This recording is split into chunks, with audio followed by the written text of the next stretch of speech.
बिस्मिल्लाहिर्रहमानिर्रहीम। पाकिस्तान ने किससे आज़ादी हासिल की थी? तो यकीनन आप सब जानते हैं 1947 में अंग्रेज़ों से आज़ादी हासिल की। अगर मैं आपसे पूछ लूँ कि इंडोनेशिया ने किससे आज़ादी हासिल की, ये मैं नहीं पूछ रहा, ये आपसे टेस्टिंग एजेंसियाँ पूछती हैं। जब आप NTSC या पब्लिक सर्विस कमीशन के किसी भी टेस्ट में बैठे होते हैं तो ऐसे क्वेश्चन लाजमी आपके पेपर की जीनत बन जाते हैं। तो याद रखें, जिस तरह पाकिस्तान ने सिर्फ अंग्रेज़ों से आज़ादी हासिल थी, जो इंडोनेशिया है इसकी तारीख थोड़ी डिफिकल्ट है। सबसे पहले इंडोनेशिया पर वलंदेजियों ने कब्जा कर लिया। अब वलंदेजी कौन है, क्वेश्चन ये पैदा होता है। देखें, जैसे बरतानिया के लोगों को अंग्रेज बोला जाता था, फ्रांस के लोगों को फ्रांसीसी बोला जाता था, पुर्तगाल के लोगों को पुर्तगेजी बोला जाता था और स्पेन के लोगों को हस्पानवी बोला जाता था। इसी तरह से जो हॉलैंड की स्टेट थी, हॉलैंड के लोगों को वलंदेजी बोला जाता था। तो लिहाजा इंडोनेशिया पर वलंदेजियों ने तब ही कब्जा किया जब 16वीं सदी में दूसरे अंग्रेज और दूसरे फ्रांसीसी लोग दूसरे इस्लामी ममालिक पर कब्जे जमा रहे थे।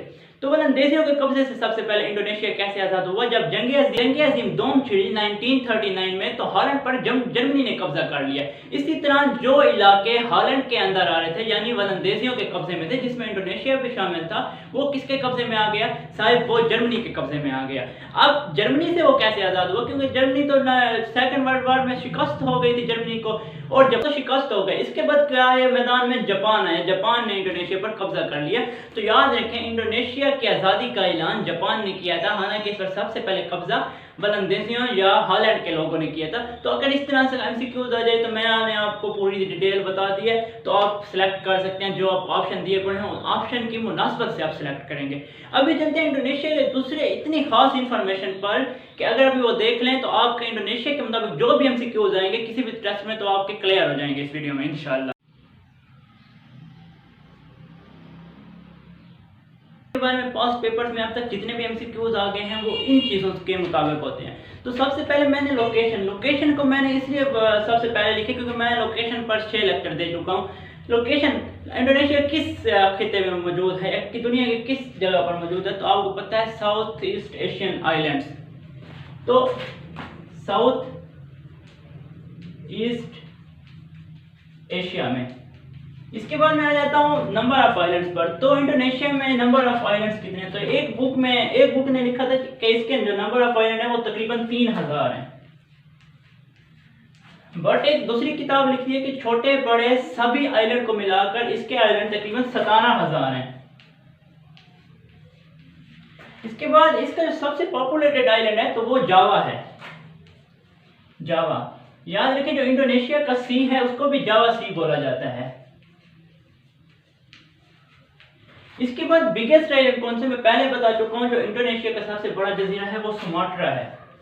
एक पिछले लेक्चर में बताया था जब हम ज्योग्राफी पढ़े थे। इंडिपेंडेंस इसकी कब हुई, इसने आज़ादी कब हासिल की? तो याद रखें 17 अगस्त 1945 में जापान ने इसकी आज़ादी का ऐलान किया।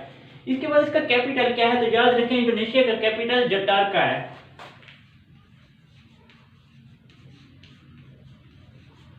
और ये जकार्ता इसका सबसे बड़ा प्रोविंस भी है, कैपिटल भी है, और इसका सबसे बड़ा जो पॉपुलेटेड प्रोविंस है वो जकार्ता है,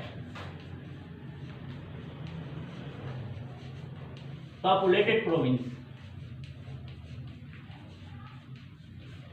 इसके बाद जो इसकी करेंसी है वो कौन सी है? तो याद रखें इसकी करेंसी रुपया है, जिसे रुपया लिखा जाता है, ये इसकी करेंसी है। और इसका रैंक इन वर्ल्ड क्या है, यानी कि दुनिया में आबादी के लिहाज से किस नंबर पर है और अपने रकबे के लिहाज से किस नंबर पर है? तो याद रखें इंडोनेशिया आबादी के लिहाज से दुनिया में चौथे नंबर पर है। इसकी आबादी बहुत ज्यादा है, पाकिस्तान से भी ज्यादा है, और पाकिस्तान छठे नंबर पर है। और जो रकबे के लिहाज से ये दुनिया में 14वें नंबर पर है और पाकिस्तान 36 नंबर पर है। तो और एक और बात भी याद रखें कि मुसलमान मुल्कों की लिस्ट में आबादी के लिहाज से इंडोनेशिया दुनिया का पहला मोस्ट पॉपुलेटेड इस्लामिक कंट्री है, और दूसरा पाकिस्तान है, तीसरा बांग्लादेश है। तो इसका rank in world 4th population के लिहाज से है,